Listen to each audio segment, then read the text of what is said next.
shots like these are taken, well, it is done using a tiny thing called FPV drone. They let you fly like a pilot, do insane tricks, and even capture Hollywood-style shots. Flying an FPV drone, without doubt, is one of the most thrilling experiences out there. But getting started can be pretty overwhelming. What gear do you need? Where do you fly it? How do you fly it?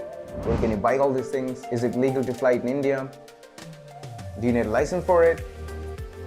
Stop worrying, I've got you covered. By the end of this video, you will know everything you need to start your FPV journey. So, let's get into it.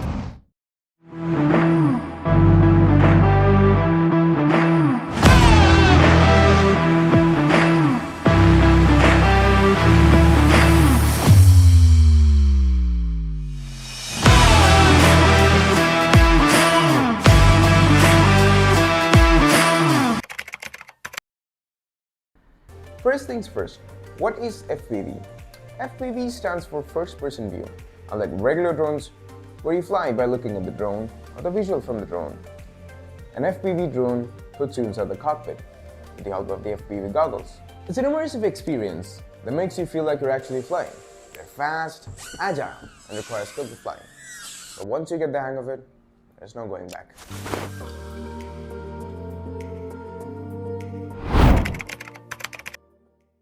Before we talk about the components, let's take a quick look at the different types of FPV drones. There are freestyle drones that can fly at incredible speeds, do insane flips, rolls, and dives.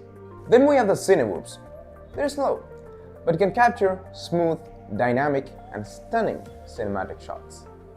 Then we have the ultimate racing drones that can reach up to 200 km/h in just 2 seconds.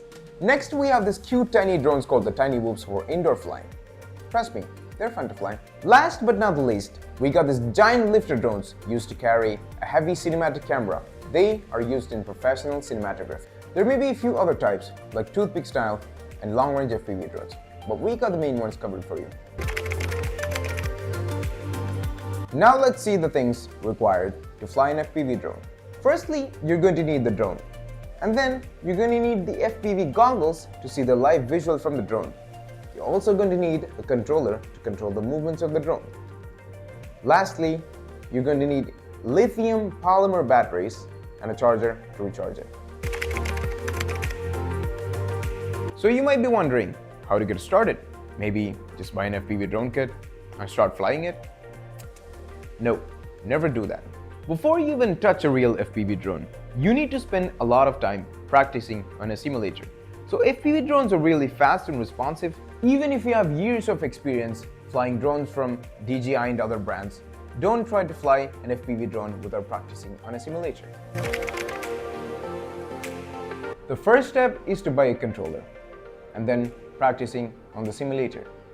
Depending on your budget, we will recommend you to buy a Radiomaster Pocket or a Radiomaster Boxer radio controller. And then practice, practice, and practice. Because the more you practice on a simulator, the better you'll get at flying in real life.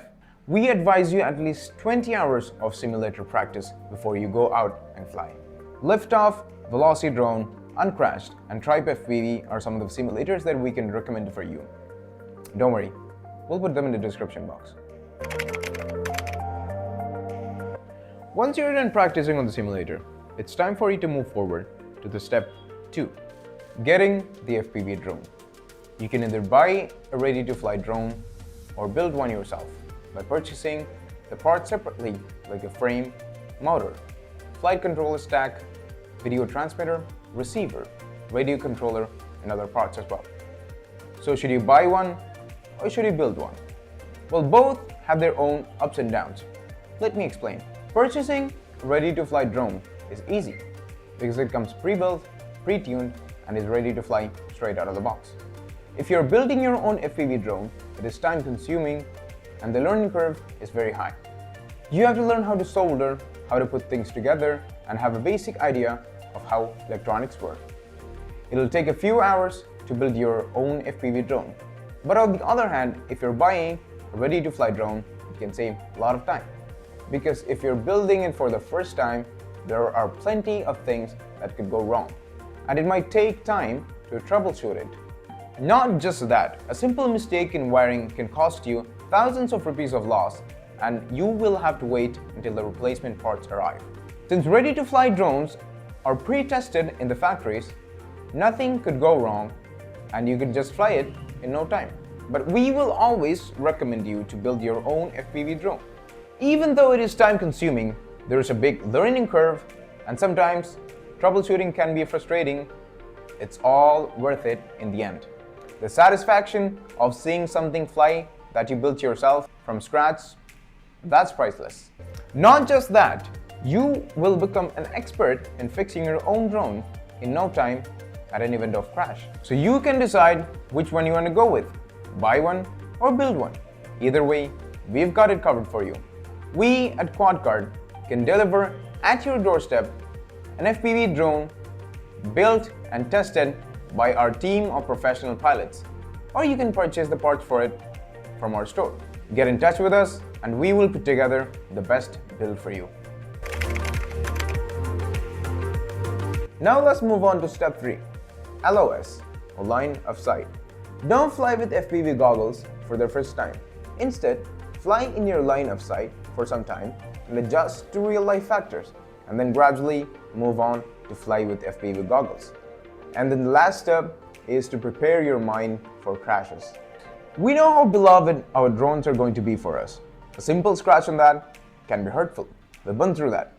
But most importantly, crashes are part of the FPV journey, especially when you're learning and pushing your limits. No matter how experienced you are, crashes are inevitable. The key is learning, repairing, and getting back into air. Instead of seeing them as setbacks, you should treat them as learning opportunities. Every crash will teach you something. If you're not crashing, then you're not learning. There are many precautions that you can take to minimize the impact of damage during an event of a crash. As everyone says, prevention is better than cure. So we will cover all those details in another video. For the time being, we want to keep this as short as possible.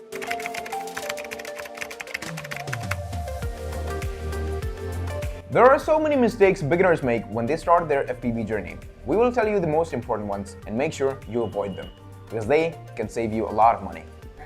Number 1. No skipping the simulator. FPV drones have no auto leveling, no GPS stabilization, and no brake button.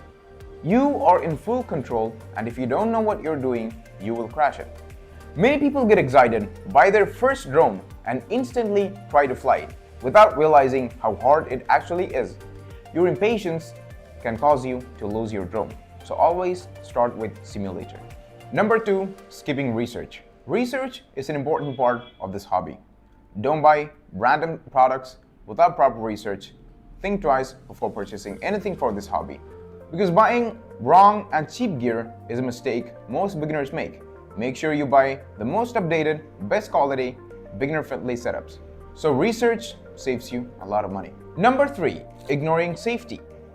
There are a lot of precautions or safety features you can rely on to minimize damages on crashes and help you to prevent from losing the drone, like adding a GPS, adding a buzzer, or setting up fail-safes. Mishandling batteries is another thing you have to be concerned about. They are lithium polymer batteries, which are very dangerous if not handled properly. They can explode if overcharged or punctured. But don't worry, just follow the safety guidelines and you'll be safe. Number 4, flying in the wrong location. When you are flying for the first time, don't fly within tight spaces like inside your house or crowded places. Go to an open ground which is safe from crowds and make sure you and everyone around you are safe. Don't compromise on safety. Number 5, not joining community. Trying to figure out everything on your own can be really frustrating and time-consuming. It'll slow down your progress, so you should join an FPV community through Facebook groups, Discord servers, or even local meetups. You can learn from watching others fly, test new gears, and get hands-on experience. Or you could lend some helping hands when stuck at troubleshooting. Don't be afraid to ask questions. Remember, the FPV community is generally very helpful. Just be polite and you'll get along just fine. FPV is more fun when you share it with others. Find your crew and you will improve a lot faster compared to being alone. There are many more mistakes which we will cover in detail in another video. Is it legal to fly an FPV drone in India? Yes, it is completely legal as long as you stick to the rules and regulations of the DGCA. As per DGCA rules, drones are classified under different weight categories. Under 250 grams, which comes under the Nano category. Drones that weighs in between 250 grams and 2 kilograms are micro category. Above 2 kilograms and under 25 kilograms are small category. Above 25 kilograms and under 150 kilograms are called medium category. And above 150 kilograms would come under the large category. If you're following the DGCA rules and your drone comes under 2 kilograms and not for commercial activity, you don't need a license, but that doesn't mean you can fly it everywhere. There is an airspace map in the Digital Sky website that shows you no-fly zone. You are not allowed to fly in the red zones and yellow zones unless you have prior permission. So always make sure you're flying in a green zone and not in a sensitive area. For nano drones, you cannot fly above 15 meters of height. And for micro drones, you cannot fly it above 60 meters of height. And if you have to fly above that height, you need prior permission. When you're flying, make sure someone is there with you to spot the drone and to safeguard your flying, because you won't know what's happening around you when you put on the goggles. Last but not least, make sure you don't invade someone else's privacy. FPV is all about freedom, creativity, and adrenaline. But it shouldn't come at the cost of person's privacy. So you should ask for permission if you are flying in a private place. If you are polite and approach them, they will allow you to fly. But if you do it without permission, things could go out of your hands. So make sure you have the local support. If you do something illegal, consequences can ruin your career and future, and it can land you in prison, and gears will be confiscated. Scary, right? So make sure you always adhere to guidelines and respect the hobby. Don't be the reason to put this entire hobby on hold. We've only scratched the surface in this video to keep it short and to the point, but don't worry. We'll be diving deeper into each topic in our future videos. Let us know what you think down in the comments. We truly appreciate your support. Until then, see you soon. Happy flying, safe landings.